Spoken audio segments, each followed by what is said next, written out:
के शहजादे हैं, जिंदा नाम है दादी की होत्या नसीहत। सुशीला शेर बहादुर दूल्हे बिल्कुल ना घबरायो, सूबे दे दरबार से जाके करके पगे बुलायो। सुशीला गोविंद सिंह दे जाए दादा तेग बहादुर, दिल्ली दे विच शीश वारिया बन के हिंदवी चादर। उसकी कुर्बानी नू अगे होर वधायो, सूबे दे दरबार से जाके करके पगे बुलायो। सुशीला और कौम दे वारस जो पंपे ना डोले, गंगा दे विच उपर दे विच सतनाम ही बोले।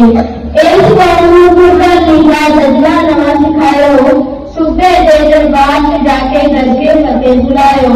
सुशीला निया लिखिया जिन्ना साका वड्डा करना, रही दुनिया तीकर जिसनू लगना याद करना।